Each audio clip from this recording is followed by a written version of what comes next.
The morning sky over Nu was perfect. Three suns painted the horizon in shades of orange and pink. Dr. Lee stood on the balcony of her research lab, holding a cup of coffee and watching the city wake up below. She had lived on this colony world for 5 years now, and every morning still felt like a dream. Nu was humanity's pride. 50,000 people called this place home. They had built farms, schools, and factories. Children played in parks under alien trees. It was peaceful. It was safe. Or so they thought. High above the planet, Captain Park was finishing his morning patrol. His fighter craft hummed quietly as it circled the orbital defense platform. Had flown this route 1,000 times. Nothing ever happened out here. The galaxy was big, and humanity was careful to stay away from trouble. "Control, this is Eagle 7, said into his radio. "Sector 4 is clear, heading back to base." "Copy that, Eagle 7, the controller replied. "Come on home, breakfast is getting cold." Smiled. He was about to turn his fighter around when his screen lit up with warnings. Red lights flashed across his dashboard. His heart jumped into his throat. "Control, I'm reading multiple signatures. Big ones. They just appeared out of nowhere." The radio crackled. "Eagle 7, confirm how many." His hands moved across his controls, his training taking over even as fear crept into his chest. He counted the massive shapes appearing on his sensors. Each one was huge, bigger than anything humanity had ever built. 30, no, 40 contacts, they're capital ships. Control, we have incoming hostiles. On the surface, his coffee cup slipped from her fingers and shattered on the balcony floor. The sound was lost in the sudden roar that split the sky. She looked up and saw fire falling from space. Streams of superheated plasma ripped through the atmosphere, turning the beautiful morning into a nightmare. The first strike hit the city center. Buildings that had taken years to build vanished in seconds. Fire and smoke erupted outward in a massive wave, was thrown backward through her lab's glass door. Alarms screamed throughout the building. She pulled herself up, her ears ringing. Through the shattered door she could see the city burning. Thousands of fires spread across Nu like a disease. She heard screaming, so much screaming. "Emergency broadcast to all civilians," a voice blared from speakers across the city. "This is not a drill. We are under attack. Proceed to evacuation shelters immediately. This is not a drill." Ran, her training kicked in automatically. Get to the shelter, help others, survive.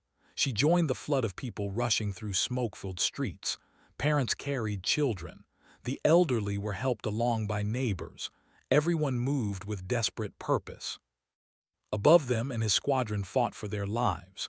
24 fighters against an armada. The alien ships were massive, covered in dark armor that seemed to swallow light. They moved with terrible grace, their weapons tearing through human defenses like paper. break left," shouted as plasma fire cut through his formation. He watched 3 of his friends die in an instant, their fighters reduced to debris. "We can't hurt them," another pilot gasped over the radio. "Our missiles just bounce off." "Keep trying," growled, even though he knew it was hopeless. He fired everything he had at the nearest alien ship. His missiles exploded harmlessly against its shields. The alien ship didn't even seem to notice. Then its weapons turned toward him, jerked his fighter sideways, but he wasn't fast enough. The blast caught his left wing. His ship spun out of control, alarms screaming. He fought with the controls, somehow managing to stabilize before he crashed into the orbital platform. "Eagle 7 to all units," he panted. "Fall back, protect the evacuation ships. That's all we can do now." On the ground reached an evacuation shuttle. It was chaos. Too many people, not enough ships. Someone pushed her toward the loading ramp.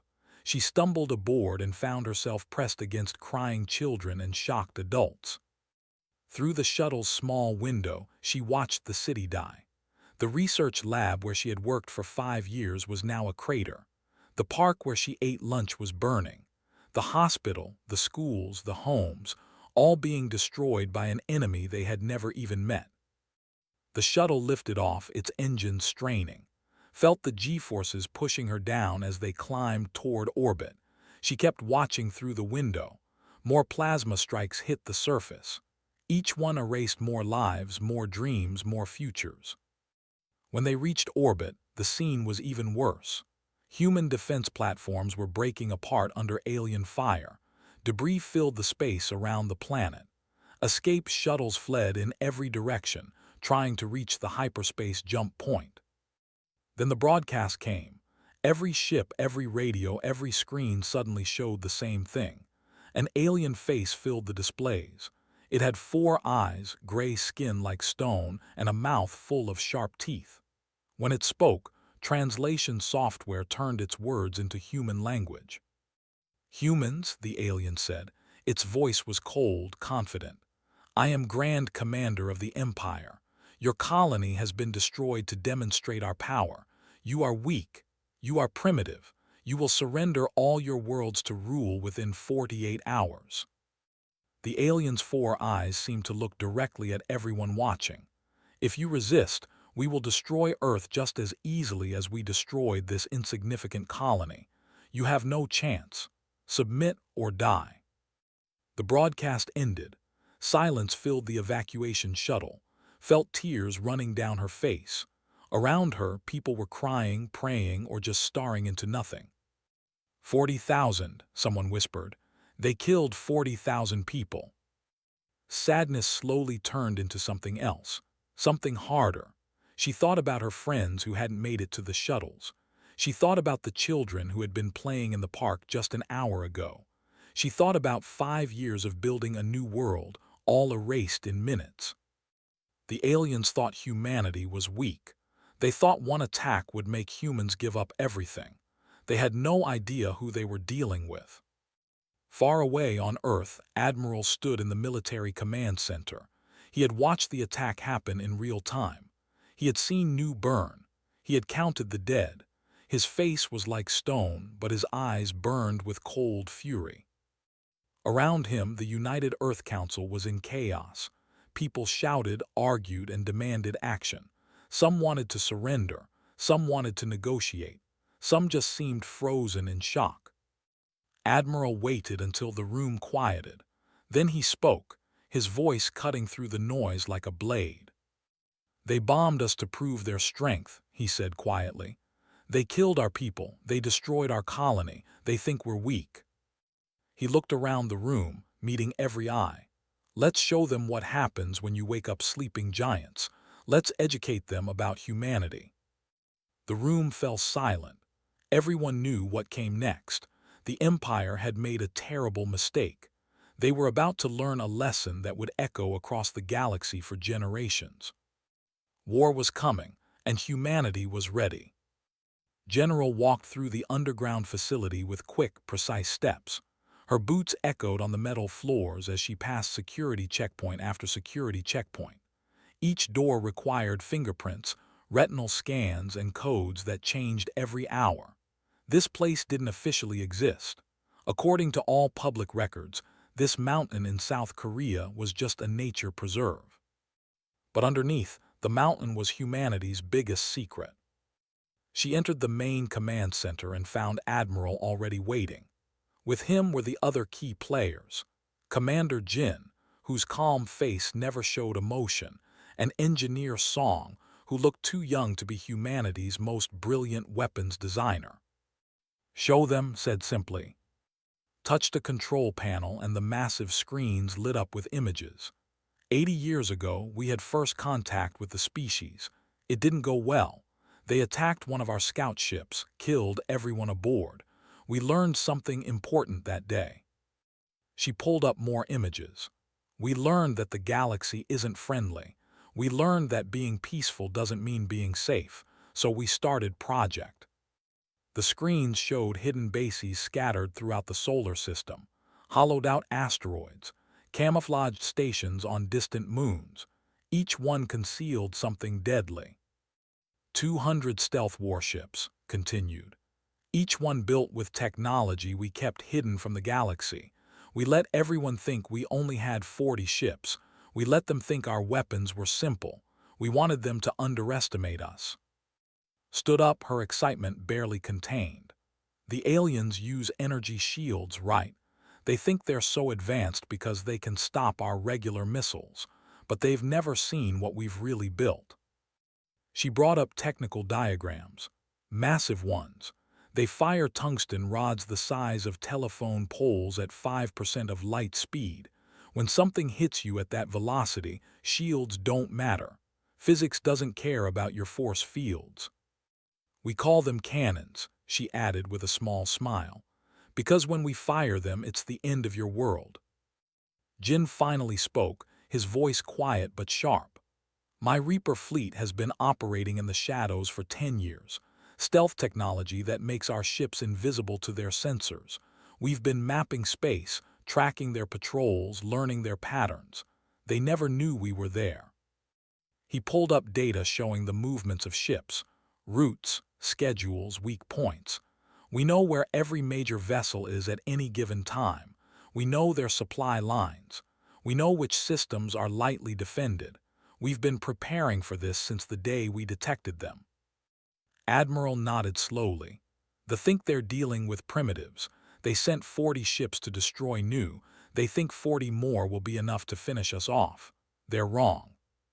He activated a star map showing human space and the surrounding territory. Here's the plan. Operation Thunder. Reaper fleet will jump into space and hit their supply depots. We'll cripple their ability to sustain a war. His finger moved to another point on the map. Operation Olympus. My main battle fleet will engage their invasion force at New. We'll make them think they're winning at first. Draw them in close. Then we spring the trap. Finally, he pointed to the Operation Reckoning. Satellites will jump to high orbit above Prime. We're going to knock on their front door and show them what real bombardment looks like. The room was silent for a moment. These were plans for total war, not defense, not deterrence, retribution. Sir said quietly, this could be seen as excessive. We're planning to hit there directly. His expression didn't change. They killed 40,000 civilians to make a point. We're going to make a statement. The galaxy needs to learn that humanity doesn't start wars, but we sure as hell finish them. Dr. Lee entered the command center. She had been brought to Earth on one of the evacuation ships. Her eyes were still red from crying, but her jaw was set with determination. I want to help, she said. I studied alien biology for 5 years. Let me do something useful. Gestured to a workstation. We need intel on physiology, weak points, things that might help our Marines if this comes to ground combat. Sat down and started working immediately. She pulled up everything humanity knew about They were strong, but they evolved on a high-gravity world. Their armor was thick, but they had exposed joints. Their 4 eyes gave them excellent peripheral vision, but they were sensitive to certain light frequencies. I can help, she said, her voice growing stronger. I can definitely help. Meanwhile, in orbit around Earth was in a medical bay getting his injuries treated. His fighter had been recovered, but it was scrap. He had lost most of his squadron. 21 pilots dead. Only 3 made it back. A doctor was wrapping his burned arm when Admiral walked in, tried to stand but waved him down. Rest, Captain. You've earned it. Sir, my squadron's voice cracked. I know, said, and they'll be remembered. But right now, I need you to do something for me. I need you to train new pilots. Fast. We're about to deploy weapons systems they've never seen before. We need our best teaching them how to use what we've built. Looked up new systems. Smiled, and it wasn't a kind smile. They have no idea what's coming for them. Get healed up, then report to the training facility. You're going to teach them how to kill alien warships. Back in the command center, Commander was briefing his Reaper captains via secure quantum communication. Their faces appeared on screens around the room, each one serious and focused. We jump in 12 hours, said. Hit the supply depot at Beta Station. It's their main logistics hub for this sector. Destroy everything. No survivors. No warnings. We go in dark, we strike hard, and we disappear before they know what happened. One captain asked, "Rules of engagement, sir?" "There are no rules anymore," replied coldly. "They declared war when they bombed civilians. We're going to show them what human war looks like. It's not pretty. It's not honorable. It's effective." The captains nodded. They had been waiting for this moment, training in secret, practicing in hidden simulations. Now they would finally use all that preparation. Was in her lab making final checks on the satellites. Each one was massive, the size of a small building. Each one carried 20 tungsten rods and the system to launch them. Once in orbit, they could rain destruction with pinpoint accuracy. "Are they ready?" asked, entering the lab. "They're perfect," said.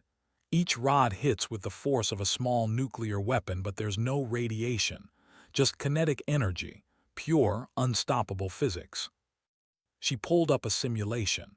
"When we fire these at prime, we're not targeting cities. We're hitting their military installations, their orbital defenses, their command centers. We're going to decapitate their war machine in one strike." Watched the simulation play out, rods falling from orbit, impacting with devastating precision. "They'll never forget this," she said. "That's the point," replied. The countdown had begun. Across Earth and its colonies, humanity mobilized. Factories that had been producing civilian goods switched to military production. Reserves were called up. Every able-bodied person who could hold a weapon was being trained. But more importantly, the secret facilities were coming online. The hidden shipyards opened their doors, revealing warships that officially didn't exist. The stealth bases activated their systems. Weapons that had been kept in storage for decades were loaded and armed. In the council chamber, politicians argued about proportional response and diplomatic solutions. But in the military command center, there was no debate. The decision had been made.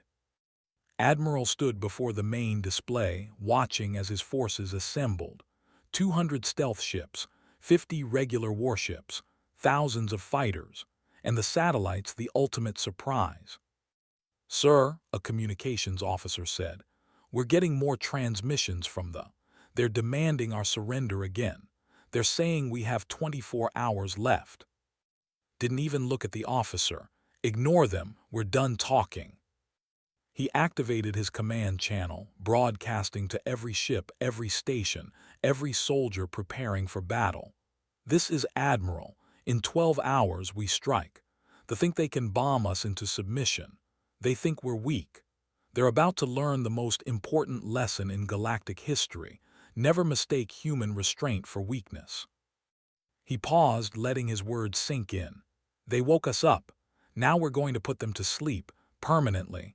All ships begin final preparations. Reaper fleet you launch first. Show them what ghosts can do." Across the solar system, engines began to warm up. Weapons were armed. Soldiers checked their gear one last time. Humanity was going to war. And the Empire had no idea what was about to hit them. The fleet approached Nu with absolute confidence. Grand Commander sat in his command throne, his 4 eyes watching the tactical display with satisfaction. 60 warships, more than enough to finish off these primitive humans. "They haven't evacuated their orbital stations," one of his officers reported. "Some human ships are still in orbit." Made a sound that might have been laughter. "Fools. They think they can fight us with their pathetic weapons, destroy them all, make it slow.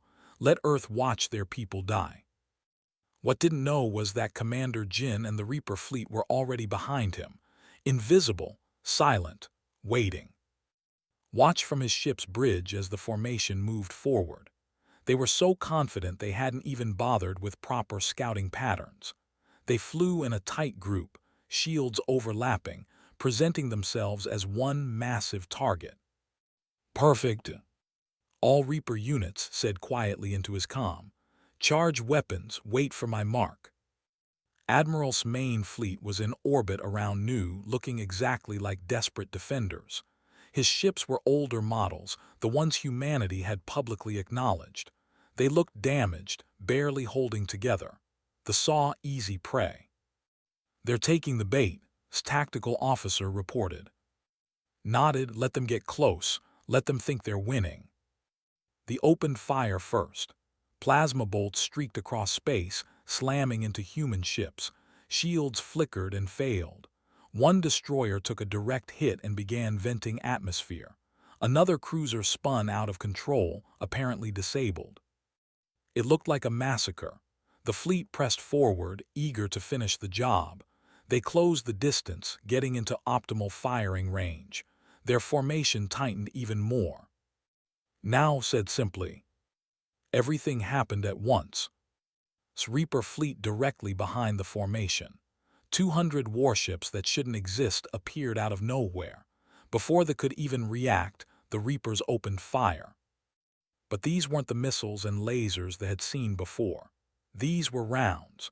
Tungsten rods accelerated to impossible speeds by massive. Each rod was a streak of light, nearly invisible until impact. The first dreadnought never knew what hit it. One moment it was firing on human positions. The next, a tungsten rod traveling at 15,000 kilometers per second punched straight through it. The ship literally split in half, its shields as useful as paper against the kinetic impact. "Direct hit," someone shouted on's bridge. "Target destroyed." "Next target," said calmly. "Fire." The slaughter began. Ships tried to bring their weapons to bear on this new threat, but the Reapers were fast, their targeting perfect. Rounds tore through the fleet like a scythe through wheat. Shields meant nothing. Armor meant nothing. Physics didn't care about technology. His command ship rocked from a near miss. Alarms screamed across the bridge. "What's happening?" he roared. "Where did they come from?" "Unknown vessels," his tactical officer stammered. "They appeared behind us. They're weapons. Commander, our shields aren't stopping them." Another cruiser exploded as 3 rods hit it simultaneously. Debris scattered across space. The proud fleet was being torn apart in minutes. "Return fire," ordered. "All ships engage the new contacts." But's damaged fleet wasn't damaged at all. The human ships suddenly stopped drifting. Their weapons, which had seemed weak before, now fired with deadly accuracy. Missiles that had been missing their targets suddenly started hitting vital systems. The humans had been faking their incompetence. Captain led his new squadron into the chaos. His fighter was different from the old one. Faster. Deadlier. The cockpit display showed him targets and firing solutions calculated by an AI that would have seemed like magic a year ago. "Eagle Squadron, weapons free," he called out. "Target their engine clusters. Make them sitting ducks." His squadron dove into the battle. Their missiles were small, precise, designed to hit weak points that the big rounds might miss. Lined up his first shot, waited for the perfect moment, then fired. Fox 3, his AI announced. "Impact in 3, 2, 1. The missile hit a cruiser's engine assembly. The explosion was spectacular. The ship went dark, dead in space. 2 more missiles from his wingmen finished it off. "Splash 1 cruiser," reported, his voice cold. He remembered his friends who died in the first attack. This was for them. The fleet tried to scatter, but there was nowhere to go. The Reapers had them surrounded. Every time a ship tried to break free, rounds would streak through space and tear it apart. Watched his fleet die. In 4 minutes, 43 of his 60 ships were destroyed or disabled. 4 minutes. His empire had never lost so many ships so quickly. It was impossible. These were supposed to be primitives. "Commander, we must retreat," his second-in-command pleaded. "No," snarled. We do not run from." His words were cut off as a round grazed his command ship. The impact threw everyone to the deck. Emergency lights flickered on as main power failed. Then the communication screen activated without permission. Admiral's face appeared, cold and merciless. Grand Commander said, his voice echoing through the bridge. You bombed us to prove your strength. Cute. Now watch this. Gestured and the screen split to show the tactical situation. The fleet was surrounded, outnumbered, and being systematically destroyed. This isn't war, continued. This is pest control. You're not warriors. You're insects that need to be stepped on. Four eyes widened in rage and fear. You were hiding your strength, you tricked us. We didn't trick anyone, replied. We just didn't show you everything. Big difference. Now you get to make a choice. Run back to your and tell them what happened here, or die with your fleet. Either way works for me. The transmission ended. Looked around his damaged bridge. His officers stared at him, waiting for orders. Outside, more of his ships were dying. The humans weren't even taking casualties. Retreat, he finally said, the word tasting like poison. All surviving ships jumped to hyperspace. Now. The remaining vessels tried to disengage. It wasn't easy. The Reapers kept firing, destroying 2 more ships that were too slow to escape. But eventually, 15 ships managed to activate their hyperdrives and vanish. 60 ships had attacked. 15 survived. It was the worst defeat in history. On On's flagship, the crew erupted in cheers. They had won. The invasion was shattered, but didn't smile. He activated his fleet-wide channel. Good work, everyone, but we're not done. All ships prepare for hyperspace jump. We're going after them. Silence fell across the channel. Someone finally asked, Sir, we're pursuing them into space. That's right, said. They came to our home and attacked us. Now we're going to return the favor. We're not stopping until the Empire surrenders or ceases to exist. Prepare to jump in 10 minutes. Jin's face appeared on the screen. Admiral, pursuing them into their territory is extremely aggressive. We'll be deep in enemy space. I know, replied. That's the point. They need to learn that attacking humanity has consequences, terminal consequences. Commander, your Reaper fleet will scout ahead. Find their supply lines, their colonies, their shipyards. We're going to dismantle their empire piece by piece. Watched from the command center on Earth. She had been analyzing the battle data, her scientific mind working even as her heart raced from the victory. They'll fight harder when we attack their home territory, she said too. Let them, replied. She activated the controls for the satellites. It's time to deploy these. If we're going to prime, we might as well bring the big guns. Was already preparing the satellites for transport. They're loaded and ready. 20 satellites, 20 rods each. That's 400 shots, enough to level every military installation on there. How long until they're in position? Asked. 6 hours after we jump to prime, replied. They'll come in from high orbit. By the time they detect them, it'll be too late. Back at Nu, landed his fighter on the orbital platform. His hands were shaking slightly as he powered down his systems. His squadron had suffered no casualties. 0. They had destroyed 6 ships without a single loss. He climbed out of his cockpit and found his squadron waiting. They looked at each other, faces showing a mix of emotions. Relief, pride, and something darker, the satisfaction of revenge. We did it, one of his pilots said quietly. We actually did it. We did, agreed. But the Admiral's right, we're not finished. Get some rest, check your fighters. In a few hours we jump into enemy territory. In the remains of Nu, survivors emerged from shelters to see human ships triumphant in orbit. They were gone. The colony was saved, but 40,000 people were still dead. The city was still in ruins. Victory felt hollow. Understood this. As his fleet prepared to jump into hyperspace, he recorded a message that would be broadcast to all of humanity. People of Earth and the colonies, he said, today we defended Nu from a second attack. We destroyed most of an enemy fleet, but we lost 40,000 souls in the first strike. We will never forget them, and we will make sure the galaxy never forgets what happens when you attack humanity. He paused. We are now taking the war to this is no longer about defense. This is about making sure they can never threaten us again. Some will say we're going too far. I say we're going exactly as far as necessary. The must learn. The galaxy must learn. Humanity is not prey. The fleet jumped to hyperspace, leaving New behind. They were heading straight into the heart of the Empire, and they were bringing a storm. Major Sang stood in the bay, checking his armor one last time.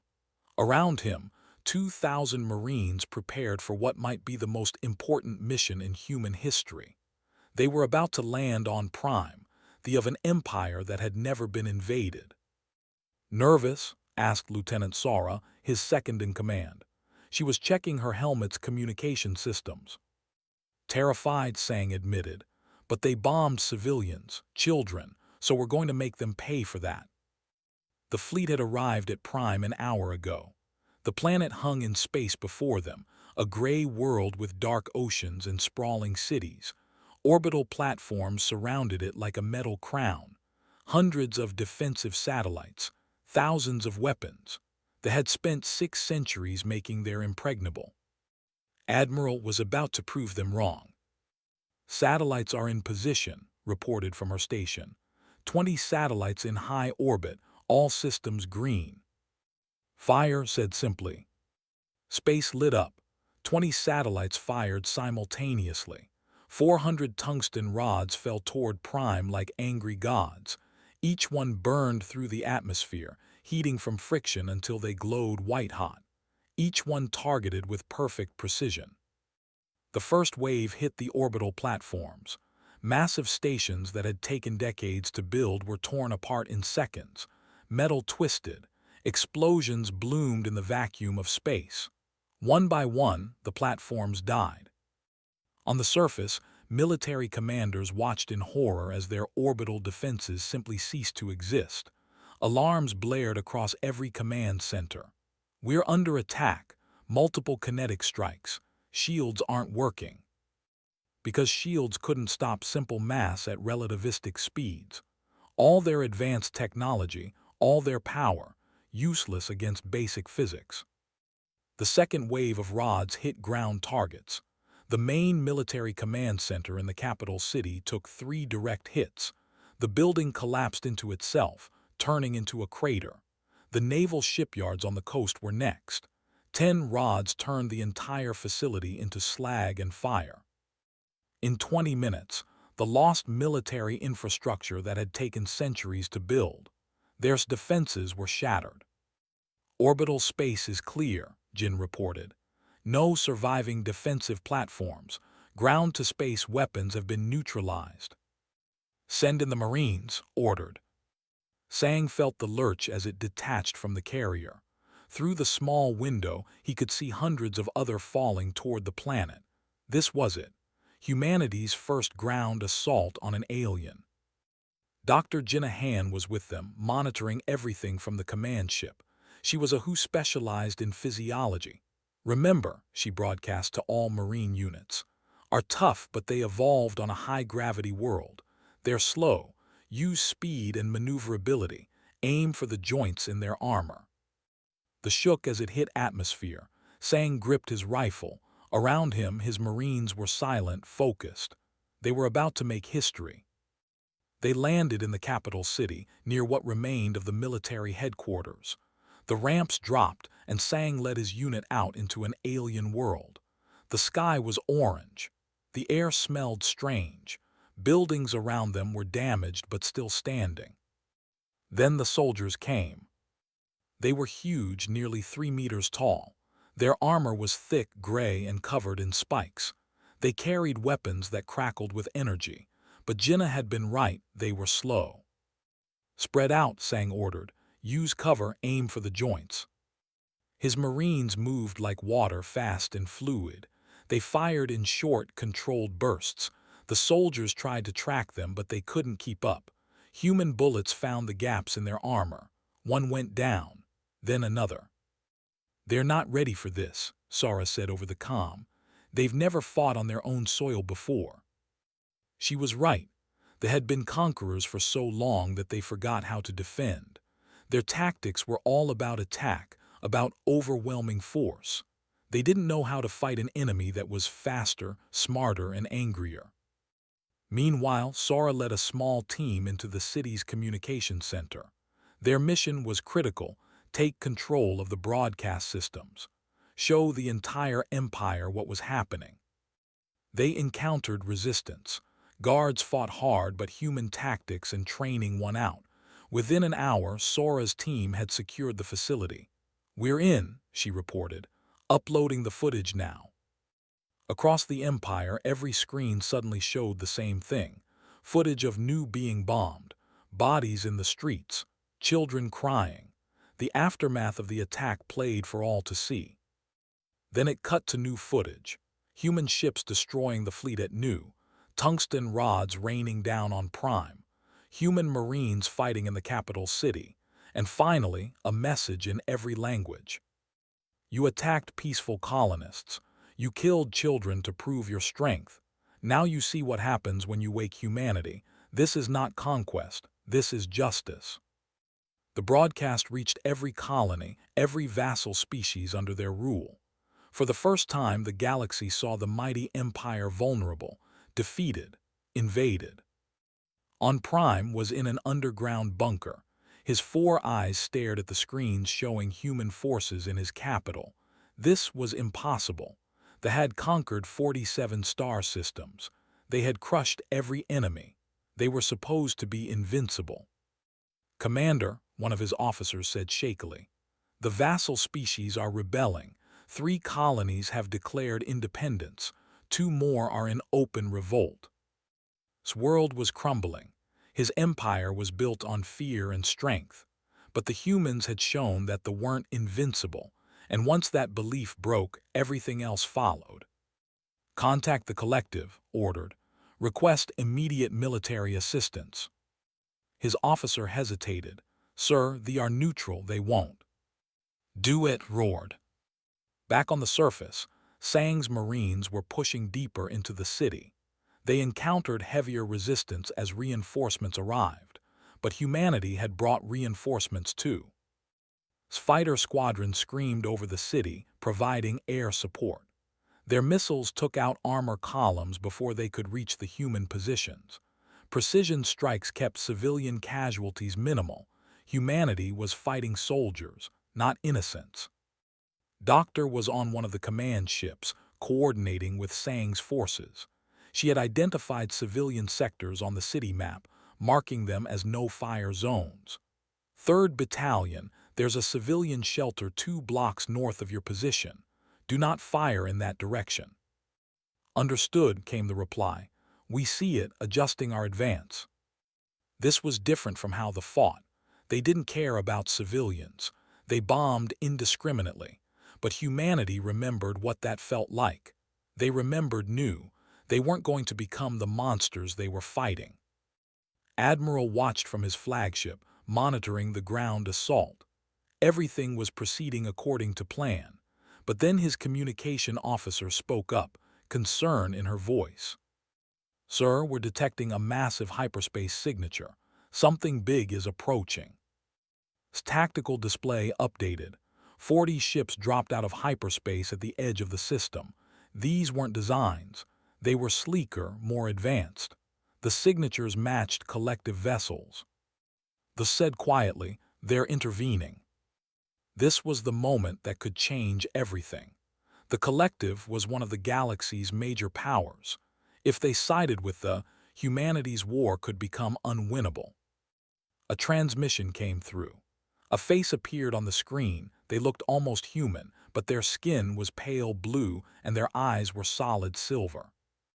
"Human Commander," they said, "I am Fleet Admiral of the Collective. We have monitored your conflict with interest. We have a decision to make."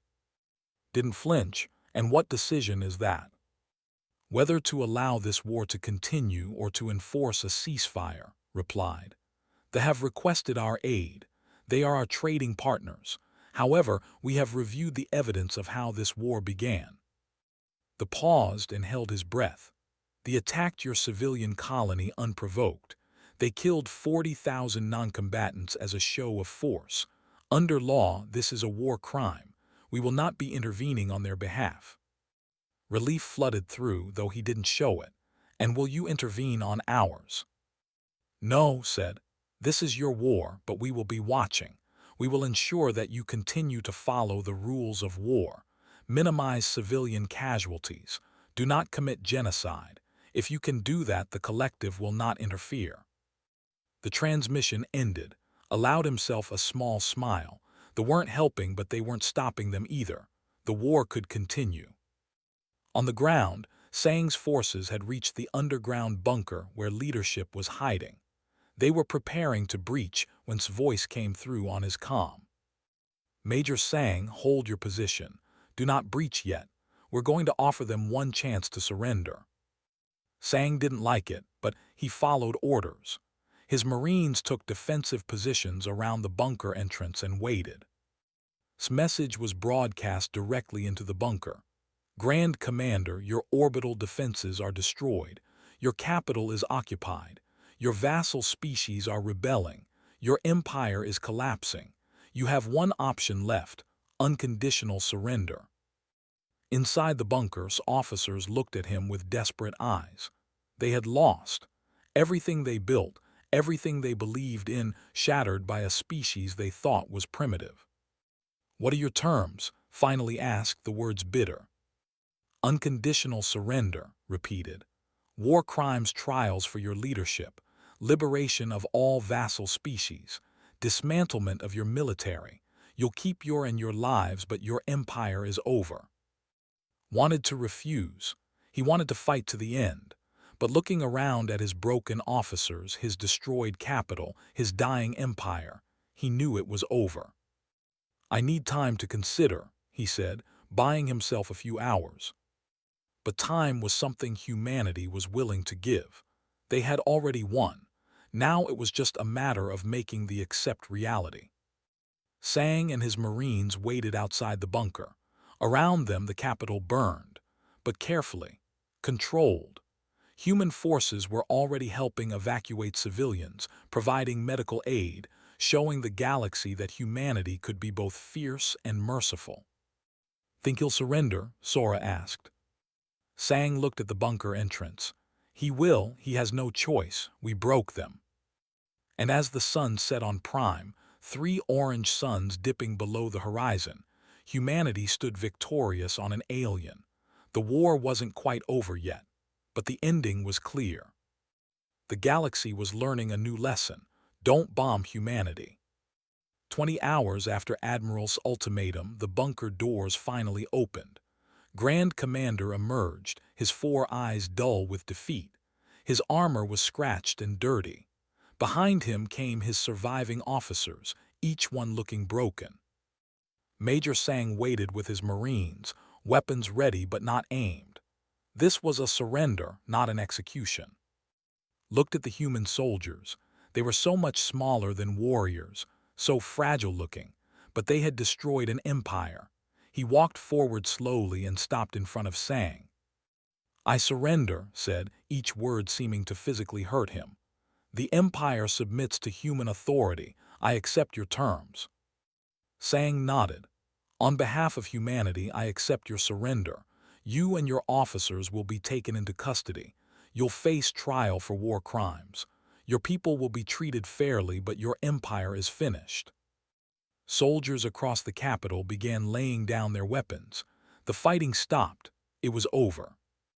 Admiral's voice came through on all channels. All human forces cease fire. The war is over. Maintain security positions, but do not engage unless attacked. Medical teams begin assisting wounded, both human and. On Earth, people watched the surrender broadcast. They cheered, they cried.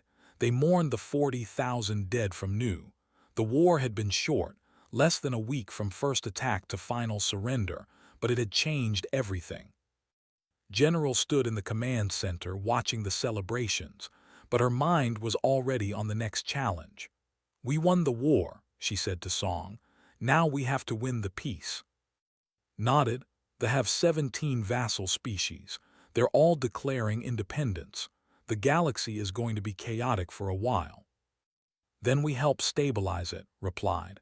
We show the galaxy that humanity isn't just good at breaking things.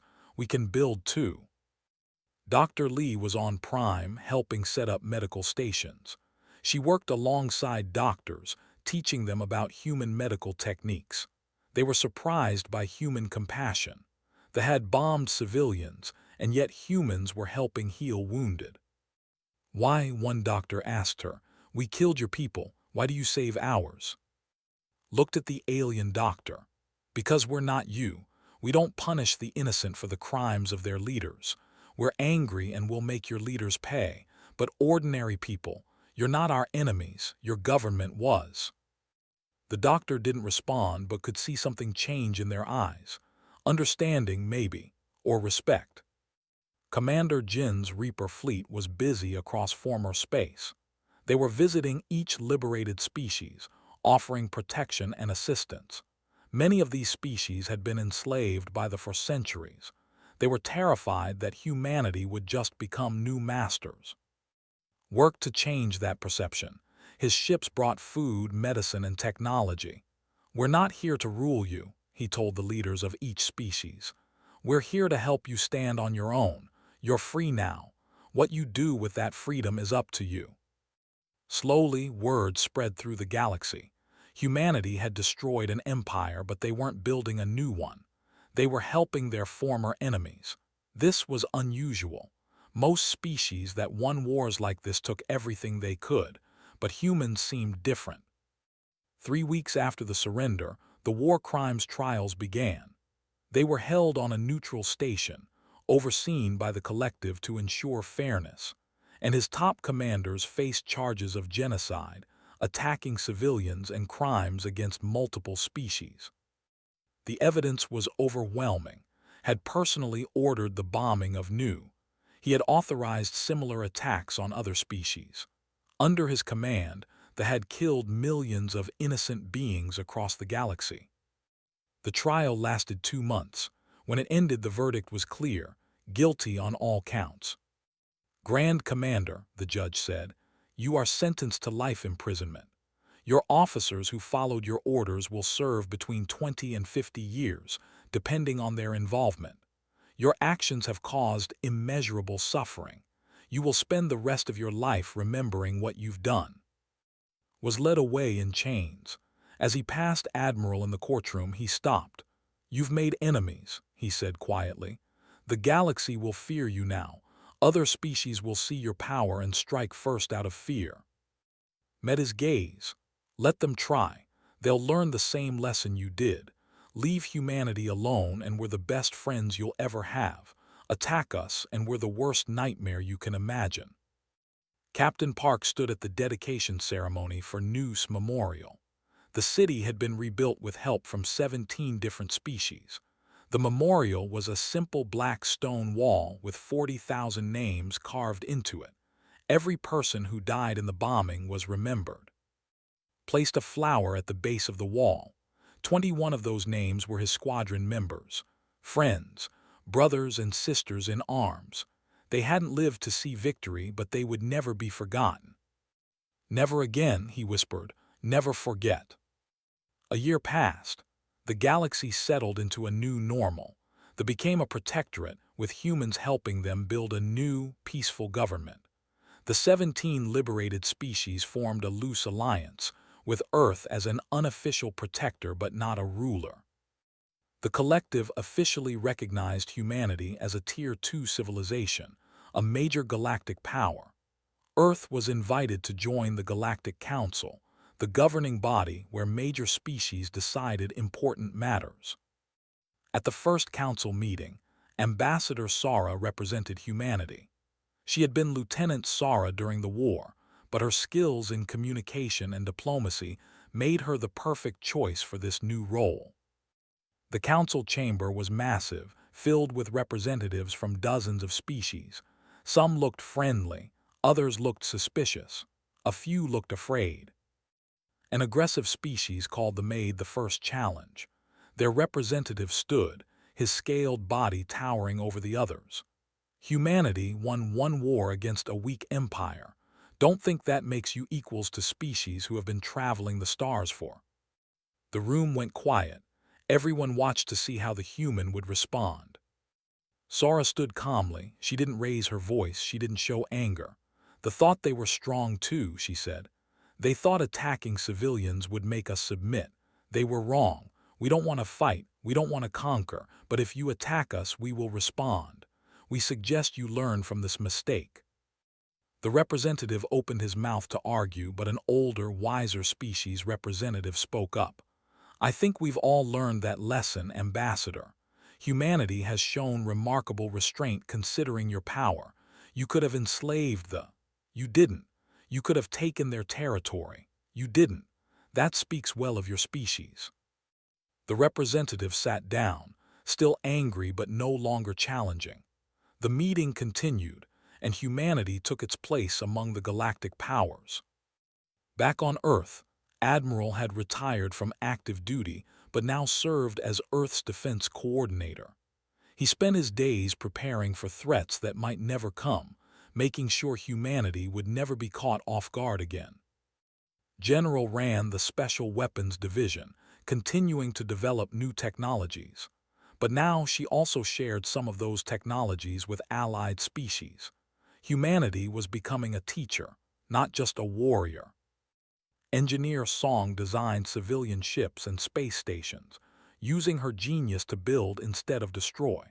She found it more satisfying than designing weapons. Major Sang trained the next generation of Marines, teaching them not just how to fight but when to show mercy. Strength without wisdom is just brutality, he told his students. We're strong. Now we need to be wise. Dr. Jinahan and Dr. Lee worked together on the Galactic Institute for Studies. They studied alien biology and culture, helping species understand each other better. Their work prevented misunderstandings that could lead to conflict. Commander Jin still led the Reaper fleet, but now they were mostly used for peaceful missions. Exploration, disaster relief, and showing the flag to remind potential troublemakers that humanity was watching. 2 years after the war, a new crisis emerged. A species called the were threatening a smaller, peaceful species called the. They had a large fleet and were demanding the surrender their resource-rich worlds. They sent a desperate message to Earth, asking for help. The Galactic Council met to discuss the crisis. The representative was arrogant, confident. This is our business. Other species should not interfere. They are weak. They cannot defend their worlds, so they don't deserve them. Sora stood up. Ambassador, humanity has a saying. We judge our civilization not by how we treat the strong, but by how we treat the weak. They are peaceful. They've done nothing to deserve invasion. We're asking you politely to stand down. The representative laughed. Or what? You'll make war on us like you did the. One victory doesn't make you invincible. Sora's expression didn't change. We don't want war, but if you attack you'll be attacking our allies, and we've already shown the galaxy what happens when you attack our friends. The room went very quiet. Every species representative remembered what happened to the Empire, destroyed in less than a week. They're invaded, their leaders imprisoned. The representative looked around the room. No one was supporting them. Everyone was watching, waiting to see if they would be foolish enough to test humanity's resolve. We will reconsider our position, the finally said, sitting down. They were saved without a shot being fired. Humanity had won through reputation alone. The memory of what they did to was enough to prevent war. After the meeting, an old diplomat approached Sora. You've learned quickly, he said. Power is most effective when you don't have to use it. The best warriors are those who win without fighting. Sora smiled. We learned that lesson long ago on Earth. We just had to teach it to the galaxy. Years passed. The memorial on Nu became a pilgrimage site. Species from across the galaxy came to see it, to remember what happened when you attacked innocents. It became a symbol of both human strength and human restraint. In military academies across the galaxy, a new case study was taught, the war or the human response. It covered everything from the initial attack to the final surrender. The lesson was simple: never mistake peace for weakness. Never attack those who haven't shown their full strength, and never ever bomb humanity. 30 years after the war, Admiral gave his final public speech before passing away peacefully at age 93. He stood before a crowd of thousands, humans, and dozens of other species who had come to honor him. "We didn't want war," he said, his voice still strong. "We wanted to build, to explore, to learn. They forced our hand. We showed them our strength because we had no choice, but we also showed them our mercy because we had that choice." He paused, looking out at the crowd. "The lesson isn't that humanity is strong. The lesson is that we're both strong and kind. We can destroy, but we prefer to build. We can make war, but we'd rather make peace. That's what makes us different. That's what makes us human." The crowd erupted in applause. Former enemies and new friends alike honored the man who had led humanity through its first real galactic war. On that same day, deep in space, a statue was unveiled in the rebuilt capital. It showed a human soldier helping a wounded civilian. The inscription read, "They defeated us in war, then helped us in peace. This is the humanity we were too blind to see." The galaxy had changed. Humanity had changed it, not through conquest or domination, but through a simple demonstration: attack us and we will end you. Leave us alone and we'll help you thrive. It was a lesson the galaxy never forgot. And in the centuries that followed, humanity became known not just as fierce warriors, but as the species that proved strength and compassion could coexist. The had bombed knew to show their power. Humanity responded by showing something far more terrifying: controlled, purposeful, overwhelming force followed by mercy and wisdom. It was the kind of response that changed history. And the galaxy was better for it.